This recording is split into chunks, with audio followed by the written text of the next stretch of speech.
अथर्ववेदे प्रथमाष्टके चतुर्थोऽध्यायः।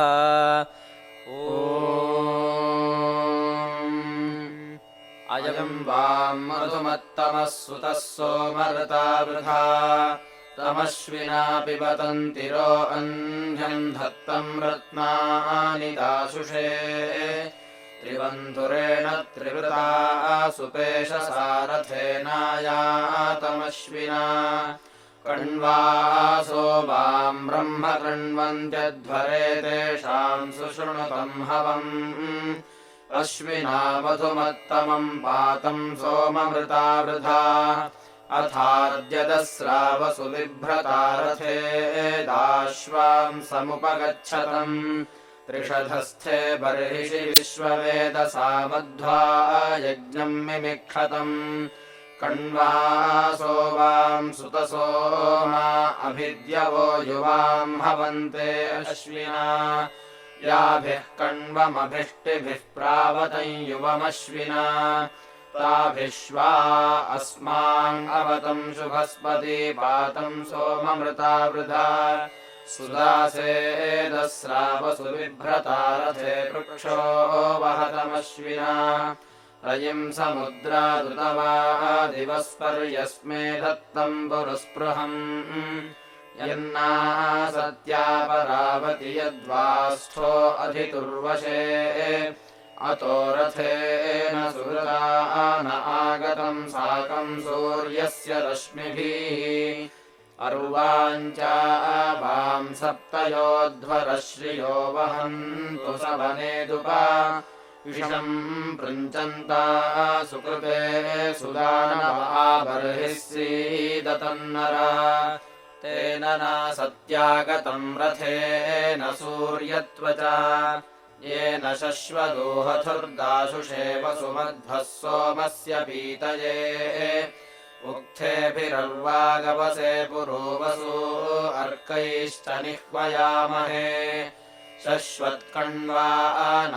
सदसि प्रिये हि कम् सोमम् पपथुरश्विना सह वामेन न उषोऽभ्युच्छादुहितर्दिवः सह द्युम्नेन बृहता विभावरिरायादे विदास्वती अश्वावतीर्गोमतीर्विश्वसुविदो भूरिच्यवन्तवस्तवे उदीरय प्रतिमासो नृता उषश्चोदराधो मघोना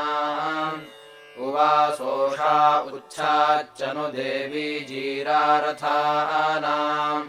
ये अस्या आचरणेषु दध्रिरे समुद्रेण श्रवस्य वाह उषो ये ते प्रयामेषु युञ्जते मनो दानाय सूरयाः अत्राहतत्कण्व एषाम् कण्वतमो नाम गृणाति नृणाम् आघायोषेव सूनर्युषायाति प्रभुञ्जति जरयन्ति वृजनम् पद्वदीयत उत्पातयति पक्षिणाः विया सृजति समनम् या अर्थिनः पदन्न वेत्योदति वयो न किष्टे पप्लिवांस आसते व्युष्टौ वाजिनीवति एषा युक्तपरावतः सूर्यस्योदयनादधि शतम् रथेभिः सुभघोषा इयम् वियात्यभिमानुषान् विश्वमस्यानानामचक्षसे जगज्योतिष्कृणोति सूनरी अपद्वेषो मघोनी दुहिता दिव उषा उच्छतपस्रिधाः उष आभाहि भानुना चन्द्रेण दुहितर्दिवः आवहन्ति भूर्यस्मभ्यम् सौभगम् युच्छन्तीति विष्टिषु विश्वस्य हि प्राणनम् जीवनन्तेऽपि यदुच्छसि सूनरि सा नो रथेन बृहता विभावरिश्रुतिचित्रामघेहवम् उषो वाजम्हिमम् स्वयश्चित्रो मानुषे जने तेनावह सुकृतो अध्वराम् उपयेत्वा गृणन्ति वह्नयः विश्वान् देवान् आवह सोमपीतयेऽन्तरिक्षादुषस्त्वम् सास्मासु धागो मदश्वापदुःख्या अमुषो वाजम् सुवीर्यम् यस्यारुषन्तो अर्चयः प्रतिभद्रा अदृक्षत सा नो रजिम् विश्ववारम् सुपेशसमुषा ददातु सुज्ञम् ये चिद्धित्वा मृषयः पूर्व ऊतये जुहोरेव सेमहि सा नः स्तोमाम् अभिगृणीहि राधसोषः शुक्रेण शोचिषा उषो यदद्यभानुना विद्वारा वृणवो दिवः प्रणमो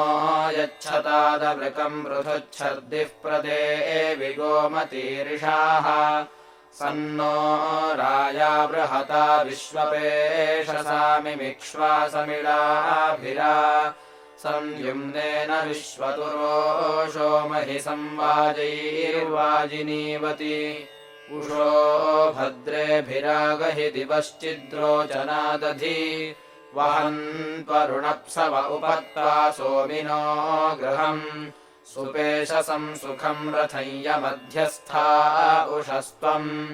तेनाशुश्रवसञ्जनम् प्रावाद्यदुहितर्दिवः वयश्चित्ते पतत्रिणो द्विपच्चतुष्पदर्जुनि उषः प्रारन्मृतोऽङ्ग्रनुदिवो अन्तेभ्यस्परि युच्छन्तीः रश्मिभिर्विश्वमाभासि रोचनम् तान् त्वामुशर्वसूयवो गीर्भिः कण्वा अहूषत उदुत्यञ्जातवेदसम् देवम् वहन्ति केतवाः दृशे विश्वाय सूर्यम् अपत्येतायवो यथा नक्षत्रायन्त्यक्तुभिः सूराय विश्वचक्षसे अदृश्रमस्य केतवो विरश्मयोजनाम् अनु भ्राजन्तो अग्नयो यथा तरणिर्विश्वदर्शतो ज्योतिष्कृतसि सूर्य विश्वमाभासि रोचनम् प्रत्यङ्देवानाम् विशः प्रत्यङ्मुदेशि मानुषान् प्रत्यङ्विश्वम् स्वर्दृशे येनापावकचक्षसा भुरण्यन्तम् जनाम् अनु त्वम् वरुण पश्यसि विद्यामे शिरदस्पृथ्वः विमानो अक्तुभिः पश्यञ्जन्मानि सूर्य सप्तत्वा हरितो रथे वहन्ति देवसूर्य शोचिष्केशम् विचक्षण अयुक्तसप्तशुन्ध्युवः सूरो रथस्य नप्त्याः ताभिर्याति स्वयुक्तिभिः उद्वयन्तमसस्परिज्योतिष्पश्यन्त उत्तरम् देवम् देवत्रा सूर्यमगन्मज्योतिरुत्तमम् उद्यन्नद्यमित्रमः आरोहन्नुत्तरान् दिवम् हृद्रोगम् मम सूर्यहरिमाणम् च नाशय शुकेषु मे हरिमाणम् रोपणाकासु दध्मसि अथो हारिद्रवेषु मे हरिमाणम् निदध्मसि उदगादयमादित्यो विश्वेन सहसा सह विशन्तम् मह्यम् रन्धयन्मो अहम् द्विषते रथम् अभित्यम् मेषम् पुरुहूतमृग्नियमिन्द्रम् गीर्भिर्मदतापस्वो अर्णवम् यस्य द्यावो न विचरन्ति मानुषा भुजेमम्हिष्ठमभिविप्रमर्चत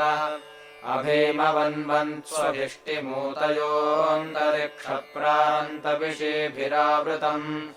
इन्द्रम् दक्षा सर्भवो मदच्युतम् शतक्रतुञ्जवनीसूनृतारुहत् त्वम् गोत्रमङ्गिरोऽभ्यो वृणोरपोतात्रये शतदुरेषु गातुवित् ससेनचिद्विमदाया बहो वस्वाजावद्रिम् वावसानस्य नर्तयन् त्वमपामपिधाना वृणोरपाधारयः पर्वते दानुमद्वसु वृत्रम् यदिन्द्रशवसावधीरहिमादित्सूर्यम् दिव्यारोहयो दृशे त्वम् मायाभिरपमायिनोऽधमस्वधाभिर्ये अधिषुप्ता वजुह्वत त्वम् विप्रोर्नृणः प्रारुजः पुरः प्ररुजिष्वानन्दस्युहत्येष्वाविथा त्वम् कुत्सम् शुष्णहत्येष्वाविथारन्धयोतिथिग्वायशम्बरम् महान्तम् चिदर्बुदन्निक्रमीः पदासनादेवदस्युहत्याय जज्ञिषे त्वे विश्वातपिषि सद्भ्यग्धितातवराधः सोमपीठाय हर्षते तव वज्रश्चिकिते बाह्वोर्हितो वृश्चाशत्रोरवविश्वानि कृष्ण्या विजानीह्यार्यान्ये च दस्य वो बर्हिष्मते रन्धयाशासदौरतान् शाकी भव यजमानस्य चोदिता विश्वेत्ताते सधमादेषु चाकन अनूरताय रन्धयन्नपौरता नाभूभिरिन्द्रश्नथयन्ननाभुवः वृद्धस्य चिद्वर्धतोऽद्यामिनक्षतस्तवानो वम्रो विजघानसन्दिहाः तक्षद्यत्त उशना सहसा सहो विरोदसी मज्मना बाधते शवाः आत्वा वातस्य नृमणो मनोयुज आपूर्यमाणमवहन्नभिश्रवाः मन्दिष्टयदुशने काव्ये स चाङ् इन्द्रो वङ्कुवङ्कुतराधितिष्ठति उग्रो ययिन्निरपस्रोतसा सृजद्विषुष्णस्य दृम्भिता ऐरयत्पुराः आस्मारथम् वृषपाणेषु तिष्ठसि शार्यातस्य प्रभृतायेषु मन्दसे इन्द्र यथा सुतसोमेषु चाकनो नर्वाणम् श्लोकमारोहसे दिवि अददा अर्भाम् महते वचस्य वे कक्षेवते वृचयामिन्द्रसुन्वते मेनाभवो वृषणश्वस्य सुक्रतो विश्वेत्ताते सवनेषु प्रवाज्या इन्द्रो अश्रायि सुध्यो निरेके पज्रेषु स्तोमो दुर्यो न यूपाः अश्वयुर्गव्योरथयुर्वसूयुरिन्द्र इद्रायः क्षयति प्रयन्ता इयन्नमो वृषभाय स्वराजे सत्यसुष्माय तवसे वाचि अस्मिन्निन्द्रवृजने सर्ववीरास्मत्सूरिभिस्तव शर्मन् स्याम त्यम् सुमेषम् महया स्वर्विदम् शतं यस्य सुद्भः साकमीरते अत्यन्नवाजम् हवनस्य दम्रथमेन्द्रम् ववृत्यामवसे सुवृत्तिभिः स पर्वतो न धरुणेष्वच्युतः सहस्रमूतिस्तविषेषु आवृधे इन्द्रो यद्वृत्रमवधेन्न देवृतमुज्जन्नर्णाम् सिजर्हृषाणो अन्धसा स हि द्वरोद्वरिषु वव्रऊधनि चन्द्रबुद्धो मदवृद्धो मनीषिभिः इन्द्रन्तमह्वे स्वपस्य याधियामम् हिष्ठरातिम् स हि पप्रिरन्धसः आयम् पृणन्ति दिवि सद्मबर्हिषः समुद्रन्न सुभ्वा अस्वा अभिष्टयः तम् वृत्रहत्ये अनुतस्थुरोदयः शुष्मा इन्द्रमवाता हृदप्सवः अभिस्ववृष्टिम् मदे अस्य युध्यतो रघ्वेरिव प्रवणे सस्रुरूतयाः इन्द्रो यद्वज्रीधृषमाणो अन्धसाभिनद्वलस्य परिधेऽङ्घ्रिवत्रितः परेऽङ्घृणाचरति तिद्विशेषगोपो वृत्वीरजसो बुद्धमाशयत् वृत्रस्य यत्प्रवणे दुर्गृभिश्वनो निजघन्थहन्वोरिन्द्रतन्यतुम् प्रदन्न हित्तान्यर्षन्त्योर्मयो ब्रह्माणीन्द्रतपया निवर्धना त्वष्टा चित्ते युज्यम् वावृधेशवस्ततक्षवज्रमभिभूत्योजसम् जघन्वाङ्गुहरिभिः सम्भृतक्रतमिन्द्रवृत्रम् मनुषे गातु यन्नपः अयच्छथा बाह्वोर्वज्रमाय समधारयो दिव्या सूर्यम् दृशे बृहत्स्वश्चन्द्रममवद्यदुःख्या अमकृण्वत भियसारोहणम् दिवः यन्मानुषप्रधना इन्द्रमूतयः स्वर्दृशाचो मरुतो मदन्ननो द्यौश्चिदस्यामवाङ्गहे स्वनादयो यवीद्भियसा वज्र इन्द्रते वृत्रस्य यद्बद्बधानस्य रोदसीमदे सुतस्य शवसाभिनच्छिराः यदिन्विन्द्रपृथिवी दशभुजिरः विश्वा ततनन्दकृष्टयाः अत्राहते मघवन्विश्रुतम् सहोद्यामनुशवसा बर्हणाभुवत् त्वमस्य पारे रजसोऽव्यो मनस्वभूत्योजा अवसे धृषन्मनः चकृषे भूमिम् प्रतिमानमोजसोपस्वः परिभूरेष्यादिवम् त्वम् भुवः प्रतिमानम् पृथिव्या विश्ववीरस्य बृहतः पतिर्भूः विश्वमाप्रा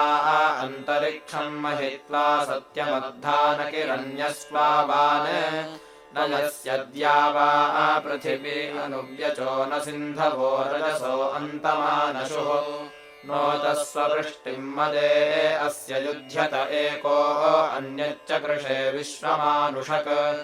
आर्चन्नत्र मरुतः सस्मिन्नादौ विश्वे देवासो अमदन्ननुत्वा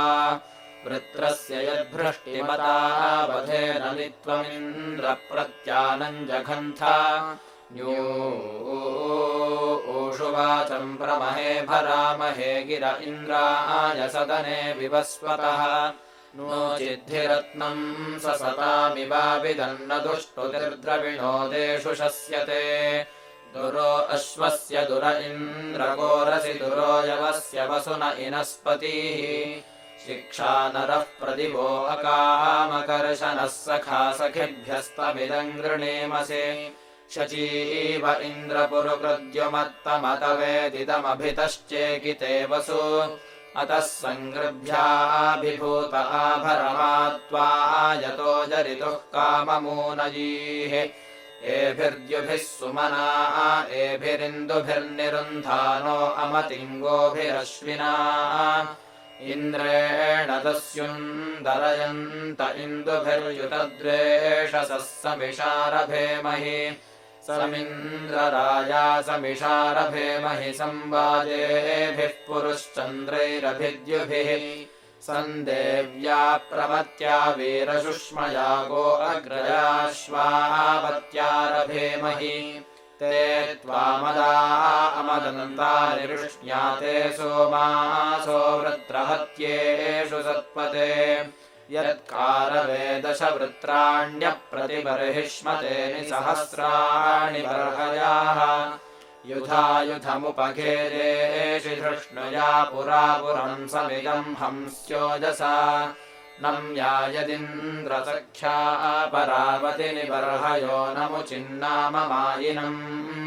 त्वमङ्गरञ्जमुतपर्णयम् वधेस्ते जिष्ठयातिथिग्वस्य वर्तनी त्वम् शतावङ्गृतस्याभिनत्पुरो नानुदः परिषूतार्जिष्वना त्वमेताञ्जनराज्ञोद्विर्दशा बन्धुना शुश्रवसोपजग्मुषाः षष्टिम् सहस्रानवतिन्नवश्रुतो निचक्रेण रथ्या दुष्पदा वृणक् त्वमाविथ शुश्रवसन्तभोतिभिस्तवत्रामभिरिन्द्रतोर्वयाणम् त्वमस्मै कुत्समतिथिग्वमायुम् महेराज्ञे यूने अरन्धनायः य उदृचीन्द्रदेवगोपाः सखायस्ते शिवतमासाम त्वाम् स्तोषामत्वया सुवीराद्राहीय आयुः प्रतरम् दधानाः मानो अस्मिन्मघवन् पृत्स्वंहसि न हि ते अन्तः शवसः परीणशे अक्रन्दयो नद्यो ओरोरुवद्वना कथा न क्षोणीर्भियसा समाहृता अर्चा शक्राय शाकिने शचीवते शृण्वन्तमिन्द्रम् महयन्नभिष्टुहि यो धृष्णुना शवसा रोदसी उभे वृषा वृषत्वा वृषभोऽन्युञ्जते अर्चा दिवे बृहते शूष्या अम्बचस्वक्षत्रयस्य धृषतो धृषन्मनाः बृहच्छ्रवा असुरो बर्हणा कृतः पुरो हरिभ्याम् वृषभो रथो हिषः त्वम् दिवो बृहतः सानुकोपयो वत्मना धृषता शम्बरम् भिनत् यन्मायिनो वृन्दिनो मन्दिना धृषच्छिताङ्गभस्तिमशनिम् वृतन्यसि नियद्वृणक्षिश्वसनस्य मूर्धनिषुष्णस्य चिद्वृन्दिनोरोरुवद्वनाः प्राचीनेन मनसा बर्हणावताय दद्याचित्कृणवः कस्त्वापरि त्वमाविथनर्यन्तुर्वशय्यदुन्दन्तुर्वीतिम् वय्यम् शतक्रतो त्वम् रथमेतशङ्कृत्येधने त्वम् पुरो नवतिन्दम् भयो नव सखा राजा सत्पतिः शूशुवज्जनो रातहौ यः प्रति यः शासमिन्वति उक्था वायो अभिगृणाति राधसादानुरस्मा उपरापिन्वते दिवः असमम् क्षत्रमसमा मनीषा प्रसोमपा अपसासन्तु मे ये त इन्द्रददुषो वर्धयन्ति महि क्षत्रम् स्थविरम् वृष्ण्यम् च तुभ्येदेते बहुला अद्रिदुग्धाश्च मोषदश्च मसा इन्द्रपानाः व्यश्नुहि तर्पया काममेषामथा मनो वसुदेयाय कृष्व अपामतिष्ठद्धरुणः क्वदन्तमोऽन्तरवृत्रस्य जठरेषु पर्वतः अभीमिन्द्रो नद्यो वव्रिणाहिता विश्वा अनुष्ठाः प्रवणेषु जिघ्नते सशेवृधमधिधाद्युम्नमस्मे महि क्षत्रम् जनाशाळिन्द्रतव्यम् रक्षा च नो मघो नः पाहि सूरेन्द्राये च नः स्वपत्या इषेधाः दिवश्चिरस्य वरिमा विपप्रथ इन्द्रन्न मह्ना पृथिवी च न प्रति भीमस्तु विष्माञ्चर्षणिभ्य आतपः शिशीते वज्रम् तेजसे नवंसगः सो अर्णवो न नद्यः समुद्र्यः प्रतिगृह्णादिविश्रितावरीमभिः इन्द्रः सोमस्य पीतये वृषायते सनात्स युद्ध ओजसापनस्यते त्वन्तमिन्द्रपर्वतम् न भोजसे महो नृम्णस्य धर्मणामिरज्यसि प्रवीर्येण देवतादिचेकिते विश्वस्मा उग्रः कर्मणे पुरोहितः स विद्वनेन मस्युभिर्वचस्यते चारुजनेषु प्रब्रुवाण इन्द्रियम् वृषा छन्दुर्भवति हर्यतो वृषाक्षेमेण धेनाम् मघवायदिन्वति स इन्महानि समिथानि मज्मना कृणोति युध्मोजसा जनेभ्यः अधा च न श्रद्दधति त्विषीमत इन्द्राय वज्रम् निघनिघ्नते वधम् स हि श्रवस्युः सदनानि कृत्रिमाक्ष्मया वृथा न ओजसा विनाशयन् ज्योतींषि कृण्वन्न वृकाणि यज्ञवेव सुक्रतुः सर्तवा अपसृजत् दानाय मनः सोमपावन्नस्तु तेर्वाञ्चा हरिः वन्दनः श्रुता कृधि यमिष्ठा सस्सारथयो य इन्द्रतेन त्वा केता आदभ्नुवन्ति भूर्णयः अप्रक्षितम् वसुबिभर्षिहस्तयोरषाढम् सहस्तम् विश्रुतो दधे आवृतासो वतासो न कर्तृभिस्तनूषु ते क्रतव इन्द्रभूरयः एष प्रपूर्वेरवतस्य चमृषोऽत्यो न योषामुदयम् स्तभुर्वणीः दक्षम् महेपाययते हिरण्ययम् रथमावृत्या हरियोगमृभसम् तम् कूर्तयो नेमन्निषः परेणसः समुद्रम् न सञ्चरणे स निष्यवाः पतिम् दक्षस्य विदथस्य नो सहो गिरिन्न वेना अधिरोहतेजसा स तुर्वणिर्महाम् अरेणुपुंस्ये गिरेर्भृष्टिर्न भ्राजते तुलाशवाः येन शुष्णम् मायिनमायसो मदे दुध्र आभोषु रामयन्निदामनि देवी यदितविषे त्वा वृधोतय इन्द्रम् तिषक्विषसन्न सूर्याः यो धृष्णुना शवसा बाधते तम इयर्तिरेणुम् बृहदर्हरिष्मणीः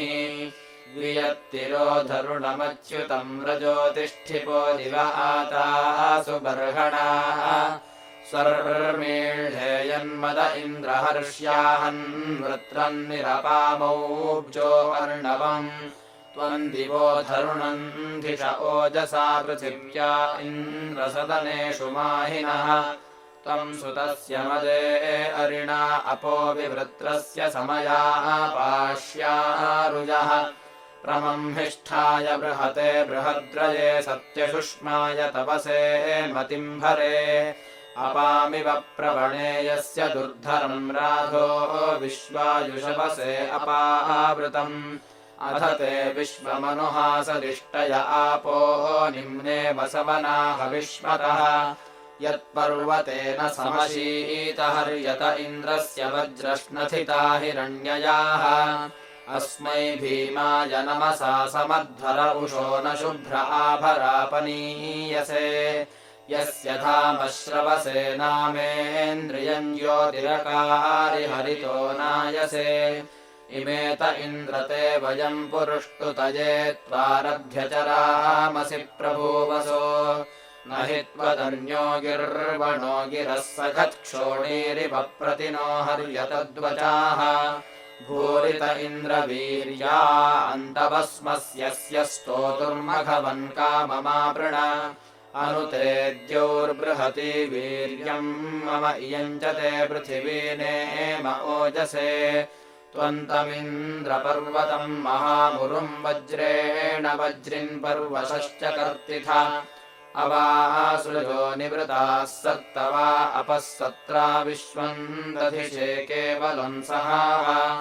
नोचित्सहोजा अमृतो नितुन्दते होता यद्दूतो अभवद्विवस्वतः विसाधिष्ठेभिः पथिभिरजो मम आदेवताता हविषा विवासति आस्वमद्मयुवमानो अजरस्त्रश्वविष्यन्न तसेषु तिष्ठति अत्यो न पृष्ठम् वृषितस्य रोचते दिवो न सानुस्तनयन्न चिक्रदत् क्राणारुद्रेभिर्वसुभिः पुरोहितो होता निषत्तोरयिषाळमर्त्यः रथो न विक्षुरञ्जसा न आयुषुव्यानुषड्वार्याः देवर्ण्वति विवातजूतो अतसेषु तिष्ठते वृथा जुहोभिः सृण्यातु विश्वणीः नन्त एमरुषदूर्मे अजर तपुर्जम्भो वन आवातचोदितो यूथेन साह्वाम् अववाति वंसगः अभिव्रजन्नक्षितम् पाजसारजस्थातुश्च रथम् भयते पतत्रिणाः दधुष्ट्वा भृगवो मानुषेष्वारयिन्न चारुम् सुभवञ्जनेभ्यः होतारमग्ने अतिथिम् वरेण्यम् मित्रम् न सेवन् दिव्याय जन्मने होतारम् सप्तजुह्वो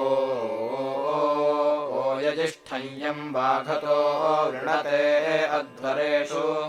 अग्निम् विश्वेषामरतिम् वसूनाम् सपर्यामि प्रयसायामि रत्नम् अच्छिद्रासो नो सहसो नो अद्य स्तोतृभ्यो मित्रमहः शर्म यच्छ अग्ने गृणन्तमंहस उरुष्योर्जो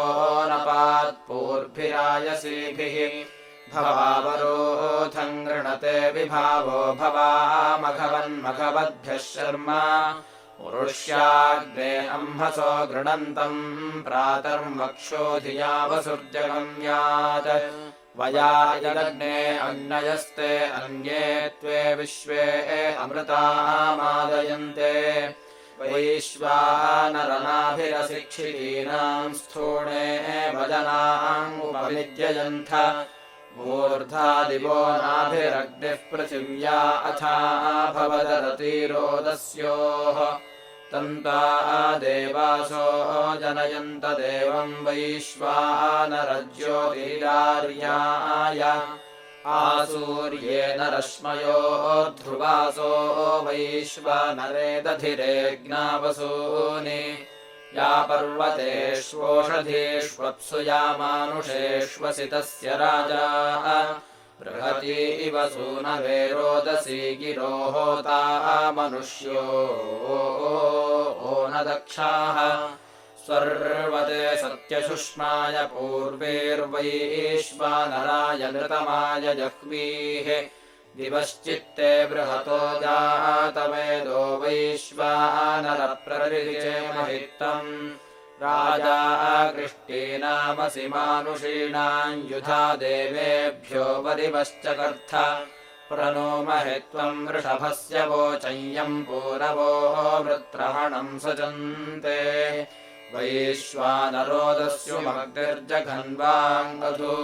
वैश्वानरोदस्युमग्निर्जघन्वाङ्गधूनोत्काष्ठा अपशम्बरम्भेत्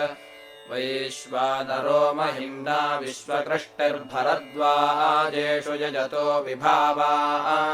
शातवने ये शतिनीभिरग्निः पुरुणीथे जरते सूनृतावान् वह्नि यशसं विदथस्य केतुम् सुप्राव्यम् दूतम् सद्यो अर्थम् द्विजन्मानम् रयमिव प्रशस्तम् रातिम् भरद्भृगवे मातरिश्वा अस्य शासुरुभयासः सचन्ते हविष्मन्त उषिजो ये च मर्ताः दिवश्चित्पूर्वोऽन्यसादिहोता पृच्छ्यो विश्वतिर्विक्षुवेधाः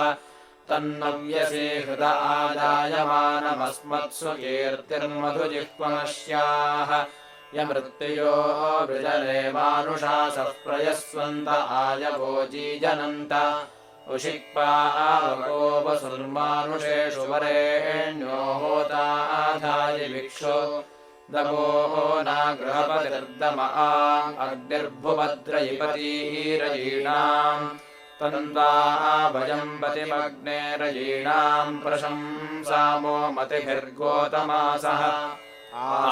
आशुन्नवाजम्भरम् वर्जयन्तः प्रातर्मक्षूधियावसुर्जगम्यात् अस्मा इदु प्रतपसे तुराय प्रयो नहर्निस्तोमम् माहिनाय ऋचीषमायाध्रिगव ओहमिन्द्राय ब्रह्माणि राततमा अस्मा इदु प्रज इव प्रयम् शिखराम्याङ्गूषम् बाधे सुभृक्ति इन्द्राय हृदा मनसा मनीषा प्रत्नाय पद्ये धियो मर्जयन्त अस्मा इदुत्यमुपमम् स्पर्शाम्भराम्याङ्गूषमास्येन मम्भिष्ठमच्छोक्तिभिर्मतीनाम् स्वभृक्तिभिः सूरिम् वा वृधध्यैः अस्मा इदु स्तोमम् संहिनो मिरथन्न तष्टे भतत्सिनाय गिरश्च गिर्वाहसे सुभृक्तीन्द्राय विश्वमिन्द्वम् मेधिराय अस्मा इदु सप्तिमिव श्रवस्येन्द्रायार्कम् जुह्वा आसमञ्जे वीरन्दानौकसम्बन्धध्यै पुराङ्गूर्तश्रवसम् धर्माणम् अस्मा इदु त्वष्टा दक्षद्वज्रम् स्वपस्तमम् स्वर्या अम्रणाय वृत्रस्य चिद्विदद्ये न मर्मतु जन्मीशानस्तु जताकि येधाः अस्येतु मातुः सवनेषु सद्यो महः पितुम् पपिबाञ्चार्वन्नाः मुषा यद्विष्णुः पचतम् सहीयान् विध्यद्वराहन्तिरो अद्रिमस्ताः अस्मा इदुग्नाश्चिद्देवपत्नीरिन्द्रायार्कमहि हत्य ऊवुः परिद्या वा पृथिवी जभ्रकुर्वीनास्यते महिमानम् परिष्टः अस्येदेव प्ररिरिचे महित्वम् दिवः पृथिव्याः पर्यन्तरिक्षात् स्वराळिन्द्रोदमा विश्वगोर्तस्वरिरमत्रोपवक्षेरणाय अस्ये देवशपसा शुषन्तम् विवृश्चद्वज्रेण वृत्रमिन्द्राः गानौ राणावनीरमुञ्चदभिश्रवो दावने सचेताः अस्येतु त्वेषसारन्तसिन्धवः पर्यद्वज्रेण सेमयच्छत् ईशानकृद्दाशुषे दशस्यन्तुर्वीतये गाधन्तुर्वणिः कः अस्मा इव प्रभरातु तुजानो वृत्राय वज्रमीशानः कियेधाः गोर्णपर्वविरदातिरश्चेष्यन्नर्णांस्य पाञ्चरध्यैः अस्येदुप्रब्रूहि पूर्व्याणि तुरस्य कर्माणि नव्य उक्थैः युधे यदिष्णान आयुधान्यघायमाणो निरिणाति शत्रून् अस्येदुभिया गिरयश्च दृढाद्या वा च भूमा जनुषस्तु जेते उपो वेनस्य जोगुवान ओणिम् सद्यो भुवद्वीर्याय नोधाः अस्मा इदुत्यदनुदाय्येषामेको यद्बौने भूरेरीशानः प्रैतशंसूर्ये पस्पृधानम् सौवश्ये सुष्विमावदिन्द्राः एवाते हार्योजनासु वृत्तेन्द्रब्रह्माणि गोतमासो अक्रन् ऐषु विश्वपेष सन्धियन्धाः प्रातर्मक्षोधिया वसुर्जगम्यात् इति प्रथमाष्टके चतुर्थोऽध्यायः।